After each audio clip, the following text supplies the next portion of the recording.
नमस्कार, मैं हूं संजय गर्ग। आप देख रहे हैं बात आज की। दोस्तों देखिए, आज का दिन काफ़ी अहम है क्योंकि काफ़ी लंबे प्रकरण के अंदर 1993 में जिस तरह से पूरे देश के अंदर सीरियल बम ब्लास्ट करवाए गए थे, उसके जो मुख्य आरोपी हैं सैयद अब्दुल करीम टुंडा, जो कि सबसे बड़े आतंकी संगठन से जुड़े हुए हैं, उनके खिलाफ आज अजमेर की टाडा कोर्ट फैसला सुनाने वाली है।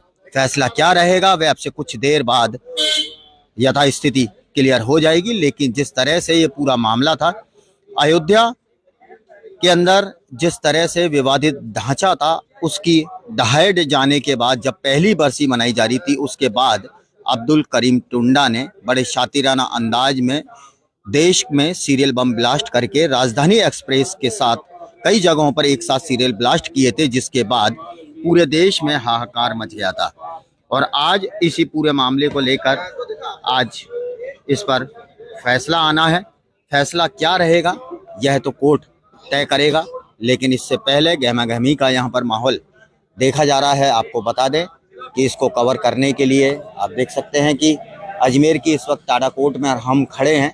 किस तरह का फैसला आएगा, क्या है पूरा मामला, हम इस पर भी पूरी जानकारी आपको पल पल की अपडेट बात आज की न्यूज़ चैनल के जरिए दोस्तों आप तक पहुँचाएंगे कि क्या है पूरा मामला। लेकिन इससे पहले क्या कहना है कुछ यहाँ पे जो एडवोकेट हैं, अलग अलग वकील यहाँ पर मौजूद हैं जो टुंडा की पैरवी के लिए भी यहाँ पर आए हैं। और अलग अलग मामलों में टुंडा के देश में अलग अलग हिस्सों में मुकदमे चल रहे थे। उन मुकदमों में किस तरह के आरोप उनके ऊपर लगाए गए थे। सर, आपका नाम बताएं सबसे पहले। मेरा नाम विनीत वर्मा है। मैं इस टाडा के केस में 93 का जो बम ब्लास्ट है, इसमें अब्दुल करीम टुंडा को रिप्रेजेंट कर रहा हूँ एज ए प्राइवेट काउंसिल। अच्छा, क्या किस तरह के उनके ऊपर आरोप थे और आपकी तरफ से क्या पूरे पैरवी की गई है? देखो, सीबीआई ने आरोप लगाया था कि जो 93 में बम ब्लास्ट हुए हैं, जो बाबरी मस्जिद का बदला लेने के लिए अगले साल जो किए हैं, उसमें टुंडा का रोल बताया गया था कि ये पाकिस्तानी नागरिक है और ये बम बनाना सिखाता है और बम बना बना के अपने आगे लड़कों को देता है, जिससे वो बम विस्फोट करते हैं। लेकिन कोर्ट में हमने इतने सालों की जिरह में हमने ये साबित करने की कोशिश की, ना तो सीबीआई इसको पाकिस्तानी नागरिक घोषित कर पाई। हमने ये साबित किया कि ये भारत का ही रहने वाला है और गांव पिलखवा, जिला गाजियाबाद का रहने वाला है। ना ही कोर्ट में एक सप्लीमेंट्री चार्जशीट देनी होती है सीबीआई को अब्दुल करीम टुंडा के खिलाफ, ना ही उसने सीबीआई ने सप्लीमेंट्री चार्जशीट पेश की। टोटल 66 गवाह हुए, जिसमें 430 के लगभग एग्जिबिट्स हुए। हमने अपना काम किया, जिरह की, क्रॉस किया, कोशिश की जो हम कर सकते थे एज ए डिफेंस लॉयर, और सीबीआई ने अपना पक्ष रखा, हमने अपना पक्ष रखा। आज जजमेंट डे है, आज कोर्ट अपना पक्ष रखेगी। सर, इसमें कुल कितने गवाह अभी तक और क्या क्या दस्तावेज पेश किए गए? हाँ, टोटल कुल मिला के 66 गवाह इसमें पेश हुए थे इस केस में अभी। और टोटल जो दस्तावेज है उनकी सूची है 430, जो विभिन्न प्रकार के भी, जो रिकवरी है, कहाँ कहाँ रुके, जो भी है 400। बहुत बड़ी लिस्ट हो जाएगी बताने में।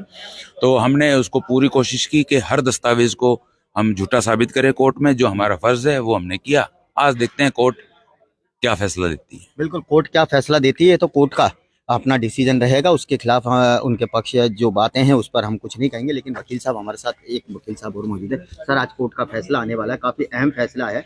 क्या है पूरा मामला, सबसे पहले ये बताएं। देखिए, मैं इस केस में इरफान और हमीदुद्दीन की तरफ से पैरवी कर रहा हूँ। 6/12/93 को देश की विभिन्न 5-6 ट्रेनों के अंदर बम ब्लास्ट का ये मामला है। इसमें पूर्व में 16 आरोपियों के खिलाफ चार्जशीट पेश हुई थी। कुछ एक्यूज मफरूर थे, जिसमें अब्दुल करीम और हमीदुद्दीन भी थे।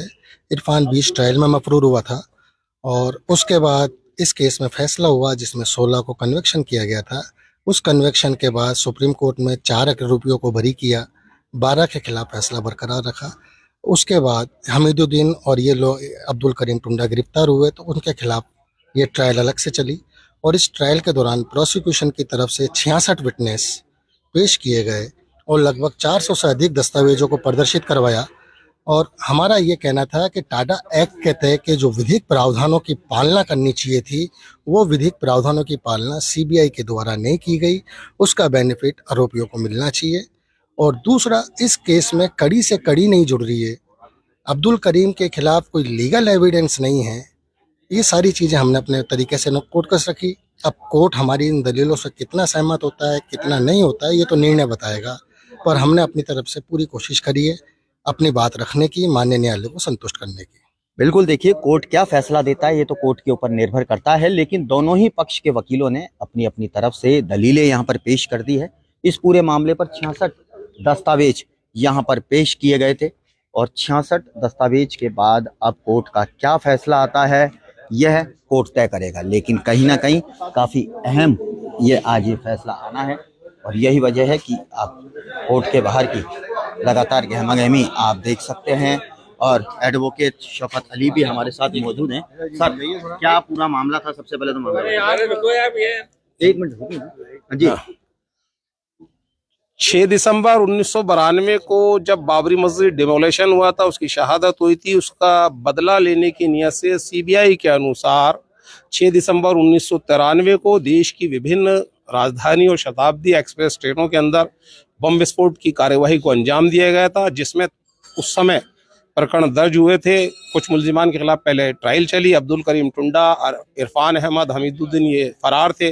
बाद में इनके गिरफ्तार होने पर ये ट्रायल पुणे शुरू हुई और आज उस मामले में फैसला आना है। सर, आज फैसला आना है, काफी लंबी ट्रायल चली है इस पूरे मामले पर, क्या लगता है?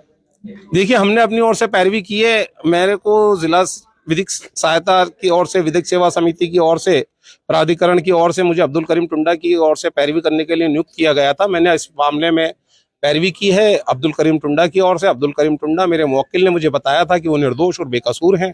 मैंने उनसे बात भी की थी और उस अनुसार मैंने पैरवी की है।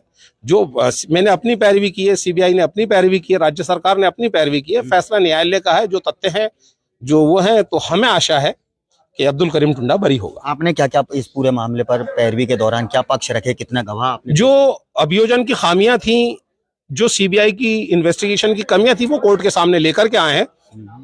न्यायालय उसको किस तरीके से ऑब्जर्व करती हैं और उसका क्या न्यायालय वर्डिक्ट निकालती है, उसका क्या अर्थ निकालती है, वो न्यायालय का फैसला आने के ऊपर ही बताया जाएगा। न्यायालय का फैसला, जब फैसला आने से पूर्व न्यायालय के फैसले के लिए मैं कुछ भी टिप्पणी नहीं कर सकता, लेकिन ये तय है कि सीबीआई ने इस मामले में बहुत सारी खामियां छोड़ी हैं, जो हमने अदालत के सामने उजागर की हैं। अच्छा, इसमें कई आरोपी अभी भी फरार बताए? 2 आरोपी अभी फरार हैं इसमें। तो क्या लगता है आज अगर फैसला आता है तो उसके बाद भी मामला तो लंबा चलने वाला है? हाँ, वो उनके विरुद्ध सुनवाई जारी रहेगी। और बाकी जो 2 आरोपी और इसके अंदर है, इरफान और हमीदुद्दीन, हाँ, उनके लिए भी आज ही फैसला है। उन पर कानपुर में बम ब्लास्ट करने का आरोप है और अब्दुल करीम टुंडा को मास्टरमाइंड बताया गया है कि उसने बम बनाना सिखाया, विभिन्न जगहों में मीटिंगें की, बम बनाने का सामान उपलब्ध कराया, ये है। और उस संबंध में मेरे अनुसार सीबीआई कोई ठोस साक्ष्य न्यायालय के समक्ष पेश नहीं कर पाई है। जानकारी मिल रही है कि इनके खिलाफ 40 मुकदमे अन्य और भी दर्ज थे। कई मुकदमे थे, 40 तो नहीं। अब्दुल करीम टुंडा के खिलाफ करीब 32 एक मुकदमे दर्ज थे, जिसमें से 27 मुकदमों में अब्दुल करीम टुंडा डिस्चार्ज व बरी हो चुके हैं। जी जी, बिल्कुल आपने सुना, जो एडवोकेट हैं उनका ये कहना है कि किस तरह से पूरा मामला है।